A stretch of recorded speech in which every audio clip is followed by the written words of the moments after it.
大家好啊，又係理財密碼1011 Michael 啊，唔知大家有冇睇過 Netflix 嘅《回魂計》同埋《孤注》一集呢？裏邊都有講到緬甸 KK 園嘅詐騙事件。近排嘅新聞經常係提到嘅就係 KK 園詐騙案，同埋佢哋有關嘅領導人被捕嘅事件啊。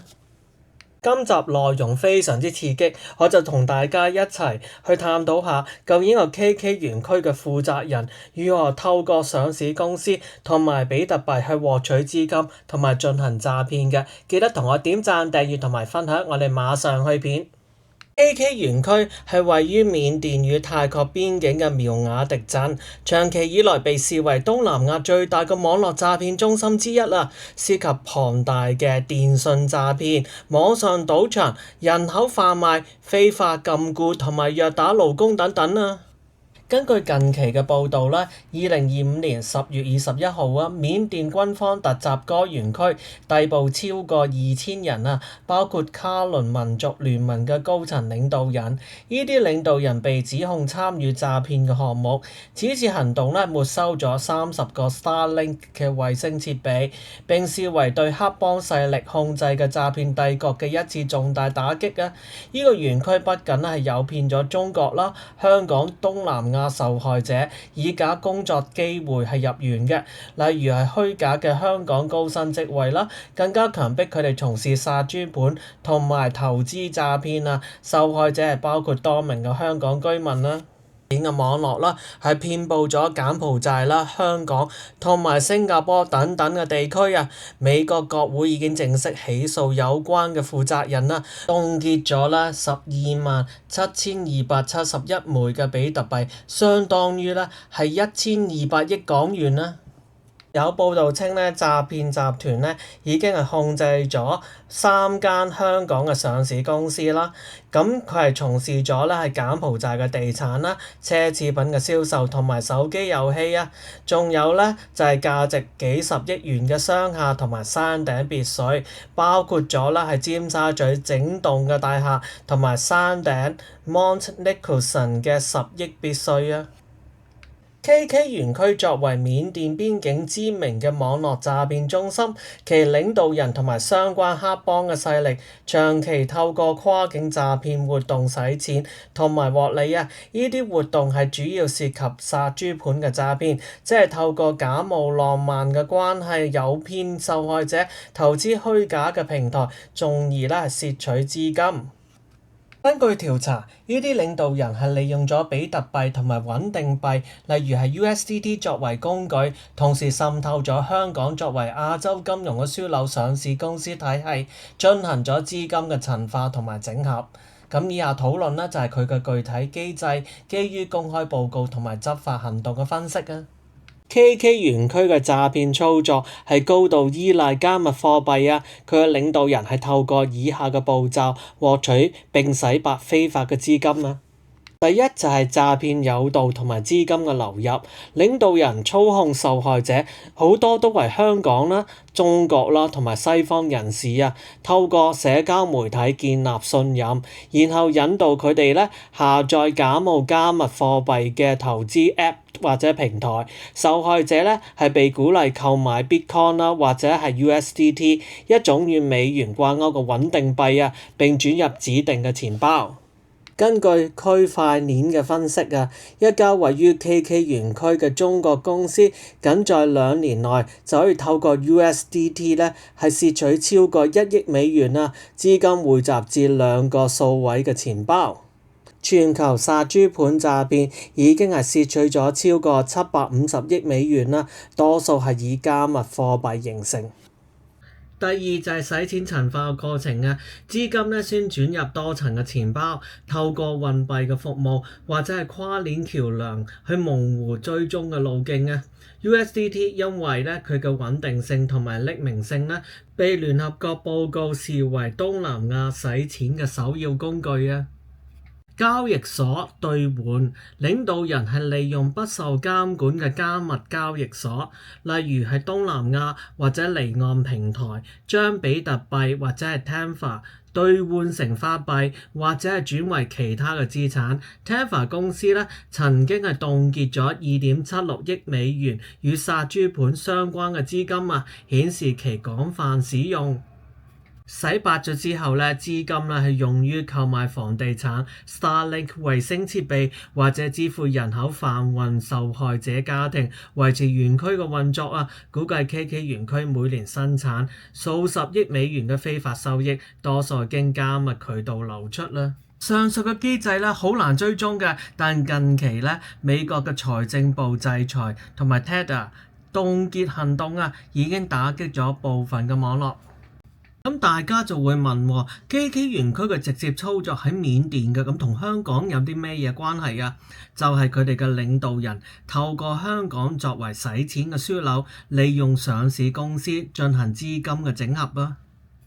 領導人係透過香港註冊嘅空殼公司，將加密貨幣兌換資金咧係注入上市公司嘅股權或者係債務啊。呢啲公司表面係從事合法嘅業務，例如係科技或者地產啦，但實質咧係吸收咗詐騙嘅收益。據報告啊，緬甸詐騙嘅資金咧係經常係由香港嘅銀行轉入上市公司，偽裝成投資或者係併購嘅。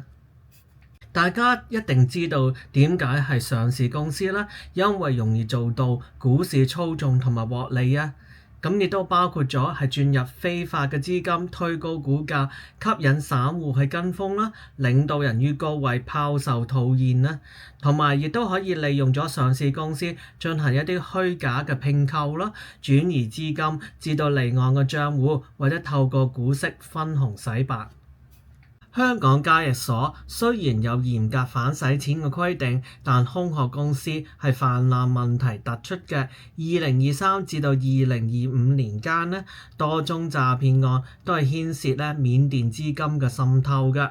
當然咧，呢個途徑亦都係想將一啲非法資金咧合法化，但係咧會受到證監會嘅調查影響。近期多間公司亦都因為有可疑嘅交易被停牌啊。影響分析方面，當然係包括咗對全球網絡詐騙生態嘅衝擊啦。KK 園區係東南亞詐騙產業嘅象徵，估計每年產生咗數十億美元非法嘅收益啊！呢一次嘅突襲可能係暫時瓦解該中心，但係專家亦都警告啊，詐騙集團可能會轉移至其他嘅地區，例如係柬埔寨類似嘅園區，或者利用咗 Starlink 等技術重組。呢個係突顯咗咧跨國犯罪嘅人性，需要國際嘅合作，例如係中方啦、美方啦，或者緬甸三方嘅聯手嚟到跟隨啊。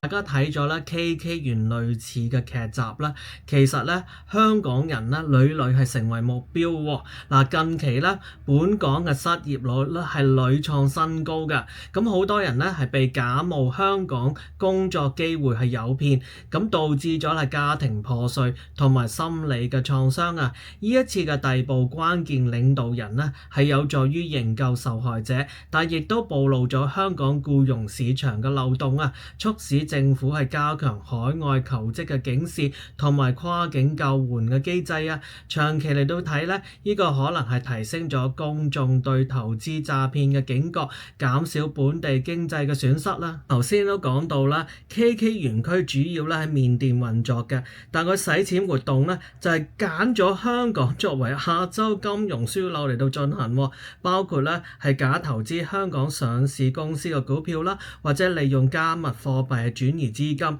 呢個都放大咗香港作為洗錢熱點嘅風險啊，可能會損害咗投資者嘅信心，影響股市嘅穩定嘅。如果詐騙資金咧係滲透上市公司，可能會引發股價嘅操縱或者財務造假，從而係波及全球嘅投資者啊。個案件亦都影響咗地緣嘅政治同埋區域嘅穩定。緬甸軍方行動係涉及咗武裝嘅團體，顯示軍政府咧係利用反詐騙作為政治嘅工具，但亦都可能會加劇內戰。對香港而言咧，係需要加強與東盟或者係中國嘅情報共享，以防詐騙咧係波及本地啊。整體而言呢，此案雖然係正面嘅進展，但僅僅係冰山一角嘅，暴露全球反詐騙體系嘅不足。香港呢，需借鏡強化防範啦。